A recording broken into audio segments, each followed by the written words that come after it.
Now, here are two bikes that completely revolutionized motorcycling here in India, but so much has changed since these two motorcycles actually changed the game.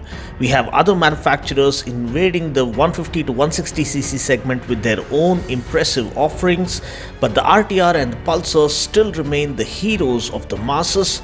The Billion Army still goes vocal for local for these mass Maharajas, and rightly so, because these two motorcycles have earned it and deserve all the praise and the phenomenal following that they enjoy to this very day.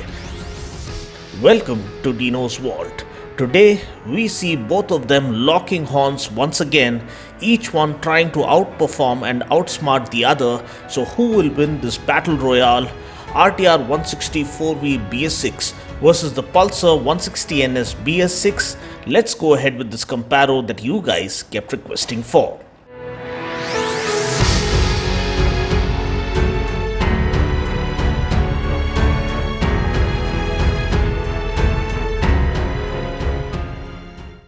Now let's start with the design. The RTR 164V gets slight design tweaks for the BS6 model, whereas the 160NS retains the same old design which is reminiscent of the 200NS. Now TVS have literally given this bike everything, and you know that when you start noticing the limitless number of features they have tried to offer here.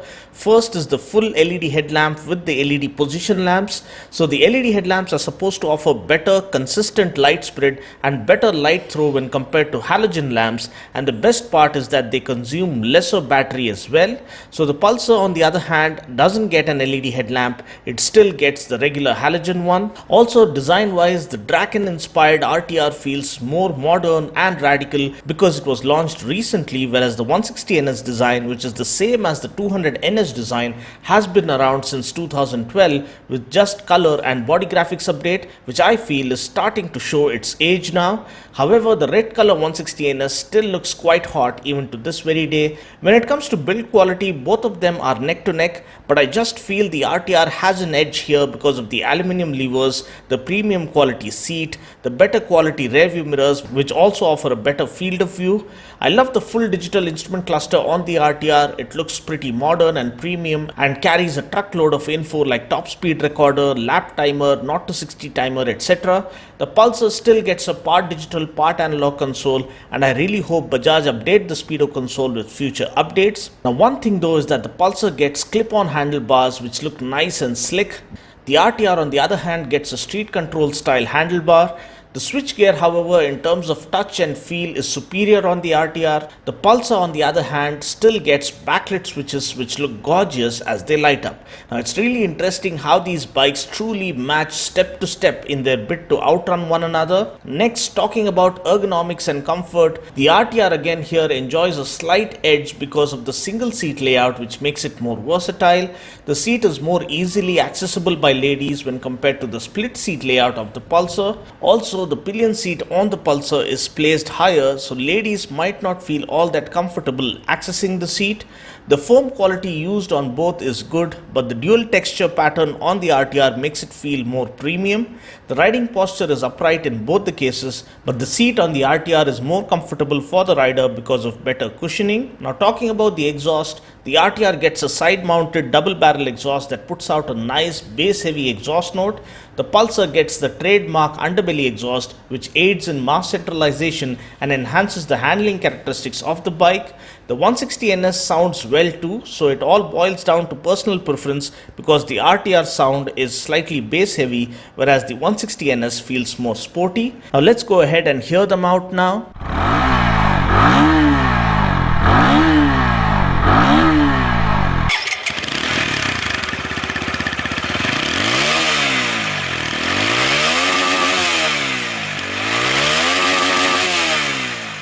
Now talking about the engine, both the bikes get fuel injection as standard now because of the BS6 update. Both the bikes are refined and high revving in nature. Now this comes courtesy of 4-valve engines featured on both the bikes. In case of a 4-valve engine, we have 2 inlet valves and 2 outlet valves. The two inlet valves allow the air-fuel mixture to enter the combustion chamber, whereas the two outlet valves allow the exhaust gases to escape easily. So this allows the engine to breathe easy even at higher RPMs, so the engine doesn't feel strained even when you rev it all the way up to the red line. Now both the bikes get oil cooling, which keeps a check on the engine temperature. Now oil cooling reduces wear and tear of the engine components and improves the engine performance. So far you can see how closely matched these two bikes are. Both the bikes come powered by a single cylinder oil cooled fuel injected BS6 compliant engine. The engine capacity for the RTR is 159.7cc, whereas for the Pulsar it is 160.3cc. The RTR 164V puts out a max power of 16.02 PS at 8250 RPM, whereas the Pulsar puts out a max power of 17.2 PS at 9000 RPM. The RTR puts out a max torque of 14.12 Nm at 7250 RPM, whereas the Pulsar puts out a max torque of 14.6 Nm at 7250 RPM. Now both the bikes get a 5-speed gearbox. In terms of refinement, both the bikes are refined without any vibrations throughout the rev band, but the RTR has a soothing feel in terms of power delivery, which is more enjoyable. The clutch feel is better and the clutch travel is lesser on the RTR compared to the Pulsar 160NS. In terms of weight, the RTR enjoys the weight advantage because it is 2 kgs lighter, weighing in at 149 kgs, whereas the Pulsar weighs 151 kilos. Now this is the reason the RTR feels swifter off the mark. Also, another major factor which makes the RTR feel more sure-footed are the tires. The Remora tires inspire greater confidence when it comes to straight line stability as well as cornering stability when compared to the MRF Zappers. I really feel that the Pulsar deserves to get radial tires to complement its explosive performance. So in terms of performance, though on paper the Pulsar is more powerful, when it comes to the ride feel, the RTR inspires greater confidence by offering superb control and perfect stability. The high-speed stability on the RTR comes courtesy of the double cradle synchro stiff chassis and the race-tuned Showa suspension. Now getting Showa suspension on a 160cc bike talks about TVS being truly obsessed with quality. The Pulsar gets a Nitrox gas-charged monoshock which also does support the chassis pretty well, and the perimeter frame offers superb handling characteristics, but the front end feel is better on the RTR compared to that of the Pulsar. Also, the throttle feel and the throttle modulation feels better on the RTR, though both the bikes offer lighter throttle action. The sporty and rev-happy nature of both the bikes is clearly evident as you ring the throttle wide open. The acceleration is intense, the stability is rock solid, and the handling is brilliant. In terms of brakes, the RTR again takes the lead here because we get a 270mm front pedal disc, whereas the 160NS gets a puny 260mm front pedal disc. Now both the bikes get single channel ABS as standard. The RTR gets something called GTT technology, wherein GTT stands for glide through traffic. Now this enables you to use only the clutch to crawl through the traffic. It works like the creep or the crawl function that we see in cars. You just need to slot the bike into gear and let go of the clutch, and the bike starts moving without any throttle input. Now this reduces fatigue and does not wear you down while you are caught in bumper to bumper traffic. Now this feature is not available on the Pulsar 160NS. Also in terms of tires, we get a fatter 130 section rear tire on the RTR compared to the 120 section rear tire on the Pulsar. So the RTR offers better road grip while trying sharper lean angles. In terms of tank range, both offer a 12-liter tank, and in terms of mileage in real-world conditions, I think we can expect around 45 kmpl from both of these bikes, which is decent enough. Also, the RTR has another trick up its sleeve. It is called the Wave Bite key.